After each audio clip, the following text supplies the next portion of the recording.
Tout va par deux. Tout va par deux, sauf l'énergie. Encore une fois, l'énergie, elle est dans l'univers tout entier, elle est ce qui permet la construction de l'univers. L'énergie, c'est l'amour, quelque part. Mais l'amour, il est quoi? Seul à lui. L'amour, il existe grâce à cette énergie. Mais cet amour-là, il est fait d'énergie. Puisque il y a une énergie qui sépare, donc on l'a vu, l'atome, le proton de son électron. Donc il y a une force qui a séparé et qui retient l'électron. L'électron, qu'est-ce qui l'empêche d'aller voir à le bout de l'univers ce qui se passe? Rien. L'électron, il reste. Il veut rejoindre son proton, mais il n'y arrive pas parce qu'il y a une force fantastique, incommensurable qui existe, qui l'empêche. Une énergie phénoménale qui l'empêche de le rejoindre. Et c'est ce qui crée la matière, puisqu'il tourne à la vitesse de la lumière, l'électron, sans pouvoir le rejoindre, tellement il veut le rejoindre qu'il tourne à la vitesse maximum qu'il peut, c'est-à-dire la vitesse de la lumière. Donc, cette vitesse de la lumière, de l'électron qui tourne autour de son proton, c'est une force d'amour. C'est l'amour qui unit l'électron au proton qui fait l'univers.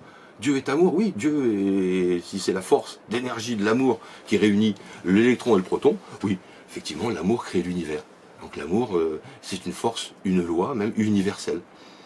S'il n'y a pas d'amour, l'électron, il va où il veut. S'il n'y a pas d'amour, le soleil, il tourne. Il fait pas tourner des planètes autour de lui, mais les planètes, elles peuvent s'en aller.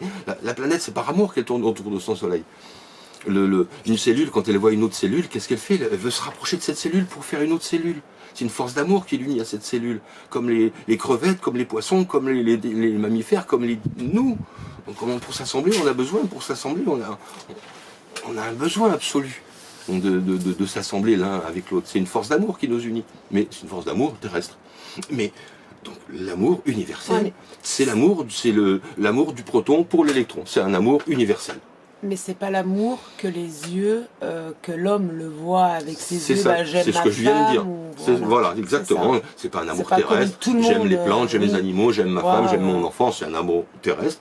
C'est pas que c'est bien ou pas bien. C'est notre amour, notre façon à nous, humains, de voir l'amour. Mais si on transpose, il faut bien comprendre que l'amour, il existe universellement, d'une manière universelle, partout dans l'univers. Il y a une force qui attire les planètes les unes vers leur soleil, et les protons et les électrons. C'est comme les animaux. Qui donnent l'amour pour leurs petits. Tout a besoin de contact pour se reproduire. Tout est instinct. C'est l'amour. Par l'instinct, l'amour, il est forcément dans l'instinct, oui, bien sûr. Un instinct de reproduction, c'est un instinct de l'amour ne serait pas possible, la reproduction ne serait pas possible s'il n'y avait pas un instinct d'amour, enfin un instinct qui nous donne envie de nous rassembler, même au niveau animal. Et à tous les niveaux, les bactéries se rassemblent, les cellules se rassemblent, si elles ne s'assemblent pas, il n'y a pas de structure. Tout ce qui s'assemble est une structure, donc forcément c'est tout ce qui est bâti dans l'univers est né de cette force d'assemblage. Cette force d'assemblage, c'est l'amour. L'amour universel.